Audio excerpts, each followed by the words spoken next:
the whole series of these verses are very difficult to understand and explain. And only Allah can guide you to the true meaning of these verses. But we have got some help from Hazrat Muslim, which works as a key to the understanding of all these verses. If you got the key, then you can of course open up all these locks. Please. Which number is it? Verse number? 24. 24.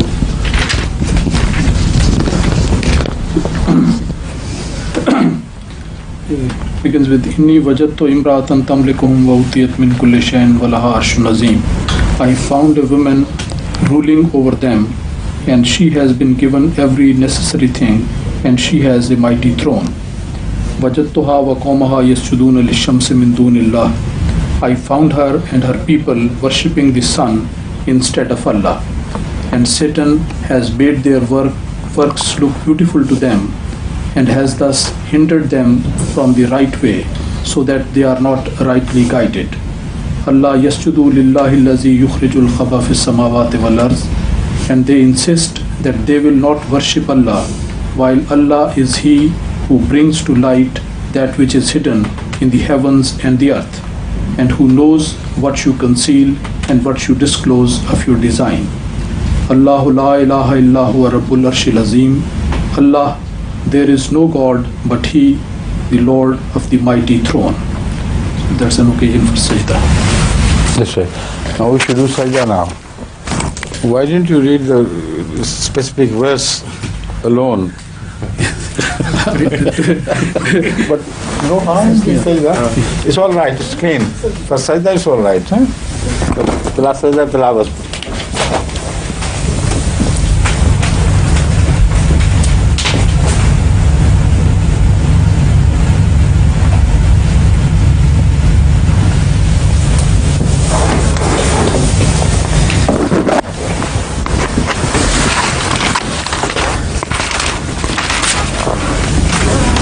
All right, please.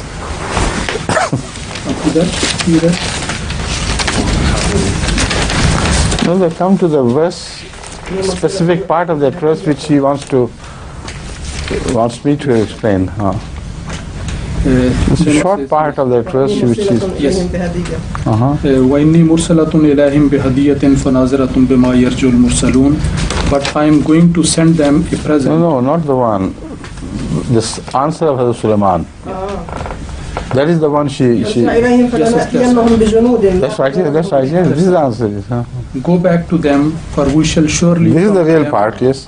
With hosts against which they will have no power of resistance, and we shall drive them out of their land disgraced, and they will be humbled. And hadiyatikum tafrahun, that part also should be read. She read that as well. Antum bi hadiyatikum tafrahun. So when the queen's envoy came to Solomon, he said, "Do you presume to help me with your wealth? But that which Allah has given me is better than that which He has given you." The words of the verse. فَلَمَّا جَاءَ سُلَيْمَانَ قَالَ أَتُمِدُّونَنِي بِمَالٍ فَمَا آتَانِيَ اللَّهُ خَيْرٌ مِّمَّا آتَاكُمْ بَلْ أَنْتُمْ بِهَدِيَّتِكُمْ تَفْرَحُونَ. The word tumiduna has been translated help. It may be translated, but here in this context the meaning should be, do you want to add to my wealth, extend my wealth further by these gifts? I am not interested in money, because Allah has granted me wealth far more than you can imagine. So you have read me wrong. I am not an ordinary conqueror who conquers territories for the sake of wealth. I am not interested in earthly glory, because God has already granted me far more than God has granted you. There is one thing which should be understood, that He is not an ordinary conqueror. You read the history of great people whose name is famous for their conquest of big territories of the world, you'll always find them amassing wealth, collecting them and carrying that wealth home. So this is one distinction between Hazrat Sulaiman's invasion of that area, of the territory of Malka Saba, Queen Saba, and other conquests of worldly sultans, or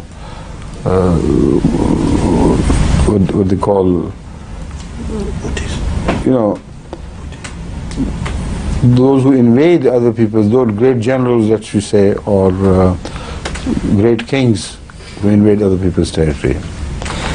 Yet, I agree with you, if not properly understood, this verse carries a tone or an implication which one does not like in relation to a prophet of God. What right has a prophet of God to invade other people without any cause, and to bring about a revolution within them, to turn the high to low and low to high and this and that? What right did Sulaiman have? Isn't he despotic in this answer and in this attitude? And again the question is, the queen, poor queen, and she is siding with the lady, of course, naturally, it's the lady who is asking the question. The poor queen offered gifts. And what rudeness this is. Take away your gifts, I don't like this. So this is what is bothering your khala. A poor lady, who is so fine and decent, who sent gifts to an invading king, and he rejects the gift. That is one sign of bad temper. Add to that the threat that I am going to conquer you. It's a good question, I must say. But you should remember that Hazrat Sulaiman alayhi salatu wasalam made these excursions into different territories and in different directions, not by initiating a state of war between him and other states of the area. There was a time when Hazrat Dawood alayhi salatu wasalam was unlawfully and unjustifiably invaded by the surrounding kings, and they continued to invade him and try to deprive him of his sovereignty over certain areas. Then Hazrat Dawood alayhi salatu wasalam defeated them with an iron grip, got the command of the state and defeated them hollow. After the death of every great sovereign, these things begin to rise. The heads begin to rise again to destroy the empire. So we know from history that immediately after the death of Hazrat Dawood alayhi salatu wasalam, the same people, same rebellious people, once again try to wrench themselves out of the command of Hazrat Sulaiman alayhi salatu wasalam. So his campaign was a wide campaign of rehabilitating his own lost territory if it was occupied, or to remove the threat to that territory from the surrounding kingdoms which had already appeared. So that is why he traveled far and wide. His intention was not to amass wealth. God had already given him much. His intention was to establish a rule of law and peace under his command in the entire region, which had lost their right to command because they had already risen in rebellion against his father and his own rule. Now this is a very important factor which is not specifically mentioned here, but we should be kept in mind, because if you understand this, then you will understand the wars of Hazrat Muhammad Rasulullah much better. Once a state of war begins, then unless a peace treaty is signed or one warring party defeats the other, that state of war does not come to an end by itself. It may continue for 100 years or so, Like in Arabia, there are 100-year wars and more than 100 years wars between different tribes. Unless a peace treaty was finally signed, the state of war continued. Battles, of course, take place not continuously, but with intervals in between. So that is the reason why Hazrat sallallahu alaihi wasallam started invading different tribes who had initially invaded Medina in Jang-e-Azab, and also previously they were conspiring against him. The Jewish people had started conspiring against him. The historians and the Orientalists in the West, they say, look here, there is no reason why he should have attacked this and that and that. He initiated it. But while it is false, once the state of war had started, and these tribes were criminally involved in supporting the enemies, after that, whenever you have an opportunity, you can strike back, and this is not an offensive war. So this was the state of affairs at the time of Hazrat Sulaiman alayhi salatu wasalam. The state and the empire granted to Hazrat Dawood and Sulaiman was continuously threatened, and many other states who were not directly involved had fully supported the cause of the warring states within the territory. So that was the reason why Hazrat Sulaiman invaded many countries, and the Queen of Saba, the country of the Queen of Saba, falls into that category. So he said, now you have, by having initiated support to the enemies of our state, you have now warranted an effective countermeasure to bring you to your size, so that you could never think of such a thing again. But Hazrat Sulaiman said, I do not want to do it with bloodshed. That's the only reason why I am sending messages to you. Why not conduct a peace treaty and accept the overall sovereignty, the right of sovereignty of Hazrat Sulaiman in the entire region? If you do it, not a drop would be shed. Not a penny will be taken away from you.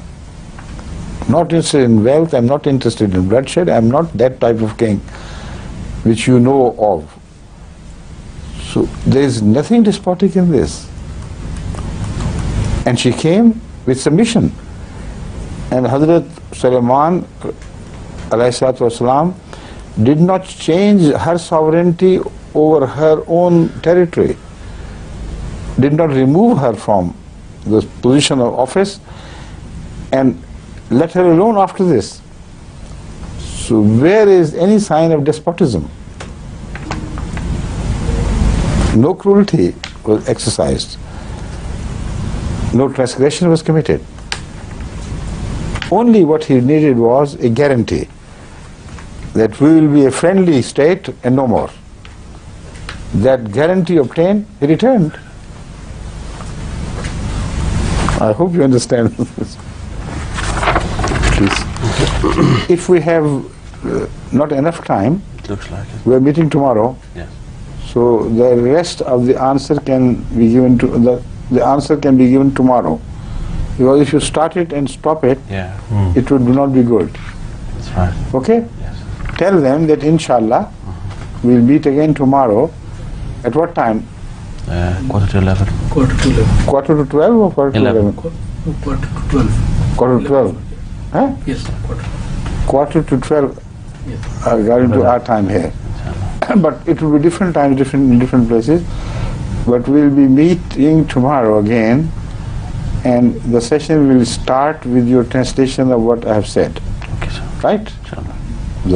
Tell them. قال حضرة أمير المؤمنين أننا اقتربنا من انتهاء الوقت المحدد لهذه الحلقة، وسأقدم لحضراتكم إن شاء الله ترجمة ما قاله حضرته إجابة على سؤال الأخت الكريمة في هذه الحلقة في لقاء الغد إن شاء الله.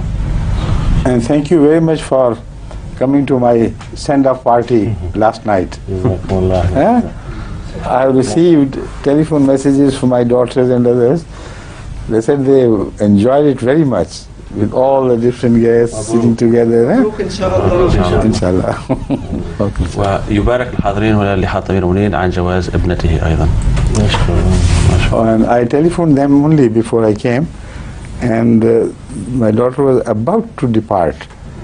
So I reached in time to say her the last minute goodbye and fi amanillah. Yes. Assalamu alaikum wa rahmatullah. Assalamu alaikum wa rahmatullahi wa barakatuh.